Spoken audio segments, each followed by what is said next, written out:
नमस्कार। तो चलिए आज एक बहुत ही दिलचस्प डिजिटल कहानी को समझते हैं।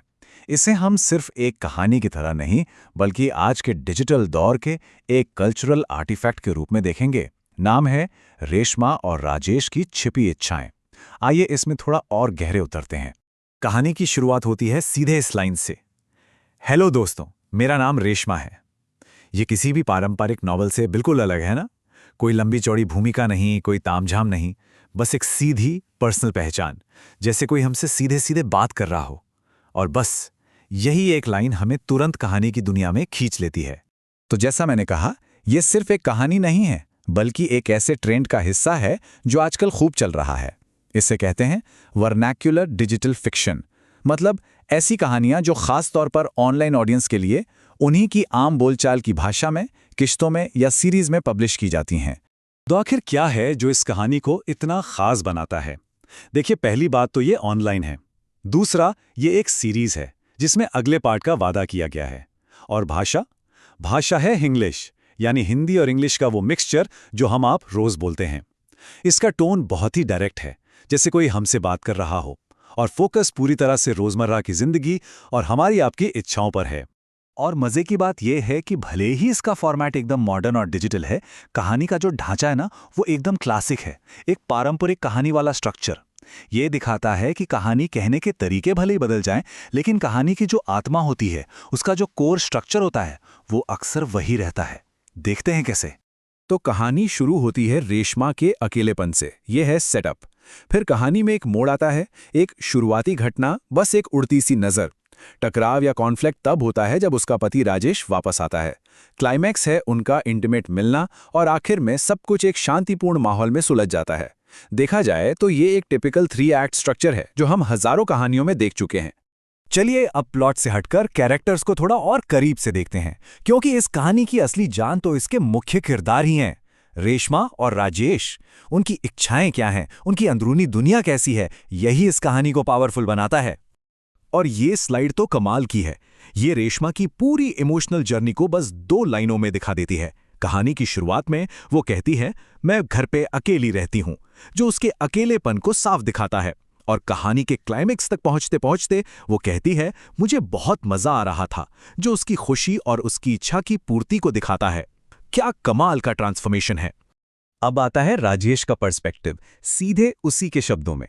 जब वो वापस आकर रेशमा से कहता है, आज तुम 1 नंबर लग रही हो, तो उसकी ये तारीफ कहानी को क्लाइमैक्स की तरफ ले जाती है। ये एक बहुत ही सीधा और सिंपल कॉम्प्लीमेंट है, लेकिन इसकी जो आम बोलचाल वाली भाषा है ना, वो कहानी के उस पल के लिए एकदम परफेक्ट है। अच्छा, अब जरा लिखने के तरीके पर बात करते हैं। राइटर की जो आवाज है ना, वो बहुत ही अलग है। वो बार बार कहानी के बीच में रुककर सीधे पढ़ने वाले से बात करते हैं, जिसे ब्रेकिंग द फोर्थ वॉल भी कहते हैं। और ये लाइन, ये इसका सबसे बढ़िया एग्जाम्पल है। कहानी के बीच में लेखक अचानक रुककर कहता है, सॉरी, मैंने तो पति जी का नाम बताना भूल गई। ये इतना इनफॉर्मल और सेल्फ अवेयर स्टाइल है जो हमें ट्रेडिशनल किताबों में शायद ही कभी मिले। इससे बिल्कुल ऐसा लगता है जैसे कोई दोस्त हमें कहानी सुना रहा हो और बीच में कुछ बताना भूल गया हो। और कहानी का एंड, वेल, एंड तो है ही नहीं। ये एक सीधा कॉल टू एक्शन है। अगर अच्छी लगी हो तो सब्सक्राइब करें, अगला पार्ट जल्दी आएगा। ये साफ दिखाता है कि एक डिजिटल प्रोडक्ट है। कहानी आगे बढ़ेगी या नहीं, ये पूरी तरह से पढ़ने वालों के रिएक्शन और उनके सब्सक्रिप्शंस पर डिपेंड करता है। और यही चीज हमें एक बड़े कॉन्सेप्ट से जोड़ती है, जिसे कहते हैं सीरियलाइज्ड डिजिटल फिक्शन। ये कहानी कहने का एक बिल्कुल नया तरीका है, जहां सब कुछ ऑनलाइन होता है, किश्तों में आता है, और इसका भविष्य पूरी तरह से रीडर्स के हाथ में होता है, उनके लाइक्स, कमेंट्स और सब्सक्रिप्शन पर। तो सवाल ये है कि हम इस कहानी पर इतनी बात क्यों कर रहे हैं? ये ज़रूरी क्यों है? क्योंकि ये सिर्फ एंटरटेनमेंट नहीं है, ये आज की डिजिटल संस्कृति, ऑनलाइन एक्सप्रेशन और कहानी सुनाने के बदलते तरीकों को समझने के लिए एक बहुत ज़रूरी खिड़की है। सोचिए, इसका कल्चरल इम्पैक्ट कितना बड़ा है। ये उन लोगों को आवाज़ देता है जिन्हें अक्सर मेन स्ट्रीम मीडिया में सुना नहीं जाता। ये महिलाओं की इच्छाओं का एक अनफिल्टर्ड, बिना लाग लपेट वाला एक्सप्रेशन है। ये ऑनलाइन वर्नैक्युलर लिटरेचर के उभार का एक सबूत है। और सबसे बड़ी बात, ये बनाने वाले और पढ़ने वाले के बीच एक सीधा कनेक्शन बनाता है, बिना किसी बिचौलिए के। और अगर आपको इस ट्रेंड के स्केल को समझना है तो जरा इस नंबर पर गौर कीजिए। 2026 तक भारत में लगभग 1.4 अरब इंटरनेट यूजर्स होंगे। मतलब रेशमा और राजेश जैसी कहानियों के लिए करोड़ों लोग हैं जो इसे पढ़ सकते हैं।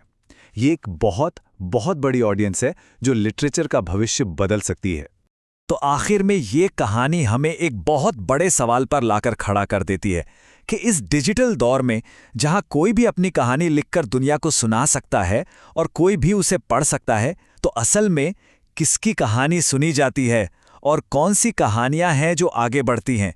ये एक बहुत पावरफुल आइडिया है सोचने के लिए।